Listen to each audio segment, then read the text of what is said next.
What's up, guys? This is the Honest Outlaw here, and today we're going to be talking about the CZ Tactical Sport 2. Now, before we do that, I want to mention my patrons and supporters. Thank you guys very much. It's because of you guys that I can afford guns like this. I appreciate all your support. If you're interested in helping out the channel, all you got to do is go to the link in the description below and sign up. Also in that link in the description is a local shelter in Ames, Iowa. It's the YSS. It is a youth shelter, and those kids could use your support, so I'd really appreciate it if you'd go down there and donate a couple bucks to those kids. So as you can see here, this is the CZ Tactical Sport 2. This is the second generation of the Tactical Sport, which is a CZ75 variant, which is single action only and designed specifically for competition.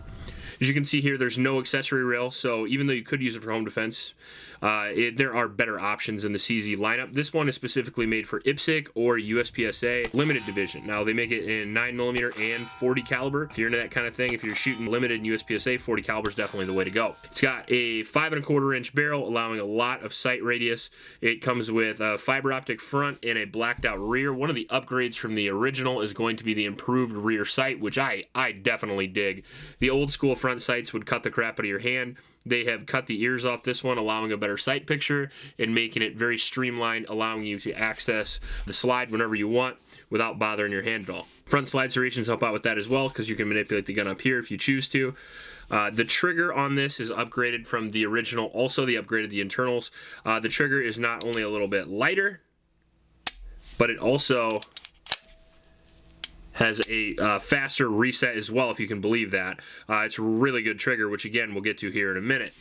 Go down on the gun here, and you can see that I have a set of these lock grips on here. The base model comes with blue grips, the mid-grade model comes with green, and then the elite model comes with orange grips, and that has like your optics mount and all that stuff. This is just the base model, and they go up in price and features from there. I took the blue grips off though, because I like the thicker palm swell bogey grips, and these are phenomenal. Lock Grips did send me these. I'm a huge fan of Lock Grips. If you've ever watched the channel, I put them on all my CZs because if a grip is supposed to do one thing, it's supposed to grip, and Lock Grips are the grippiest, so in my opinion, they are the best grips. Now, that kind of highlights one of the other changes from the original, which is a big change in my opinion, and that's going to be the transfer over from the Checkmate grip to the CZ Shadow 2 grip. The Shadow 2 improved the grip on the CZ75 series, allowing you to get higher and making it a little bit more ergonomic and a little bit thicker through here, and phenomenal grip. One of my favorite grips all time on a pistol, and now that it's on this one, it's even better. 25 lines per inch checkering all the way out around, and that is exactly how you do checkering. Holy crap, look at how beautiful that is. I mean, for a stock gun, that's some of the best you'll ever see. Trigger undercut, significantly better than a lot of the other CZs as well. And then we have this Giganosaurus extended magazine release here, which I didn't particularly like, and maybe switching it out here in the future. Not that it works terribly or anything, it's just way too extended. As you see there, it comes way off the gun, and that can cause liabilities, in my personal opinion, either doing movements with a holster and then all of a sudden you don't have a magazine, or just simply ejecting the magazine while you were shooting. Neither of those things happened during the testing, but what did happen was it did rub the inside of my palm when I was shooting, and I didn't like that. If you didn't want to replace it, you could probably cut it off and rechecker it if you wanted to, or you could just pay a couple bucks and get a new one and swap it out. They also changed the magazine well. It does come with a magazine well, and in limited or IPSC, those are legal, so no problem there. Now, the original Tactical Sport had kind of a shittily beveled magazine well there, whereas this one's significantly better. You can see a couple of spots there where you could get caught, but in my experience, we didn't have that issue at all. So well done on the mag well, and well done on all of the new ergonomics. The safety can be, well, as you see here, it is an ambi safety. However, I have the large one on the strong side and the weaker guy, or the shorter guy, on the weak side. That way it doesn't mess with my grip, since for the most part I shoot strong hand, obviously. But if you transition to weak hand, you can still operate it in an emergency. It just doesn't get in your way. The slide release works extremely well. All of the controls right out of the box were extremely crisp and ready to go. No need for a break-in on the gun, which is really nice. Up here we have the barrel, and you can see it doesn't have the AccuBushing, but it does have a very tight and well done crown. Now, the barrel length is 5¼ inches, allowing a lot of velocity on that 9mm. So As far as like bullet expansion, hollow point expansion for defensive use, it would be a great gun for that, simply because you're getting a little extra velocity and you're allowing those cartridges to do what they were designed to do. Double stack magazine, obviously, comes with 3 magazines right out of the box, and they are 20 rounds per. So 20 rounds plus 1 in the gun allows for a lot of capacity. 60 rounds of fun right out of the box. I think that's a big win in my personal opinion. Comes with a cold hammer forged barrel and a real hefty weight of 48.5 ounces. Now that weight does a couple of things for you, good and bad. The good that it does is settle the gun down a great deal for accuracy, no issues whatsoever. Also controls the recoil extremely well, not just due to the hefty weight, but the really low reciprocating mass, the internal slide rails of the CZ. If you're not aware of that, CZ reverses their slide rails to allow an even lower sitting gun. And the impressive ergonomics, but mostly the damn weight. A 48-ounce gun, regardless of how you do it, is not going to recoil all that much in a 9mm or even in a 40 for that matter. Now, I kind of glossed over it earlier, but we'll go through the action of the gun real quick in case you guys are new. Traditional CZs are generally double single action, meaning that you can pull the trigger all the way to the rear and it will set the hammer and run the gun itself. However, this, you actually have to cock the hammer in order to fire the gun. If you do not cock the hammer, nothing will happen. So keep that in mind. Now, manual safeties are kind of a must on single action guns because of a very, very short trigger pull and a very light trigger pull of around 2 pounds, making it extremely fast and accurate, however, very dangerous to your feet if you don't engage the manual safety. Now we'll get into reliability, because I think that's the most important category, as far as reviews.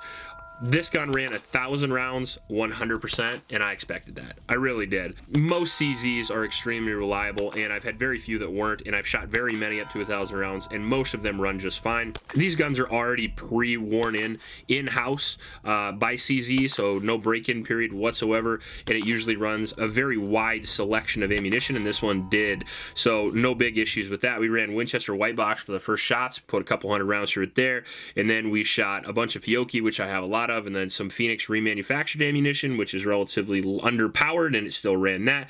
Then we also ran some critical defense. Then we ran Blazer brass, and all of those ammunitions ran really well, so nice variation. The Blazer was actually 124 grain too, so I try to throw a couple different bullet weights in there every once in a while, and all of them function flawlessly. Now let's get to accuracy, because accuracy is where this gun really blows the doors off its competition. The gun is extremely accurate. Oh, this is not gonna happen. Or it is.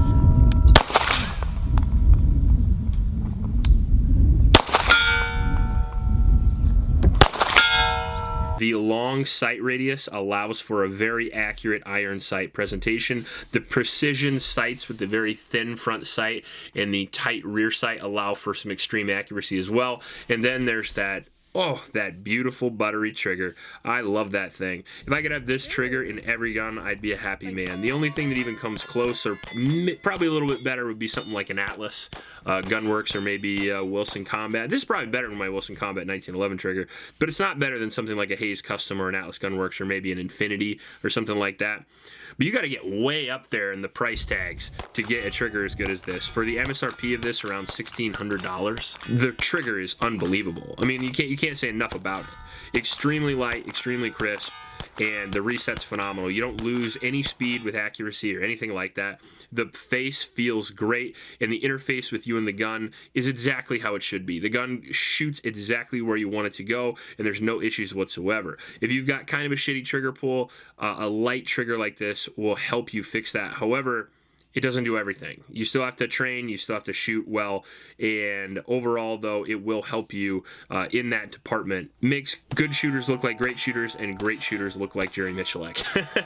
Not quite, but it is a phenomenal trigger nonetheless, and the accuracy on this gun is unparalleled, equal to that of the CZ Custom Shop A01, and that's pretty impressive coming from a stock gun that you can get in your average gun store.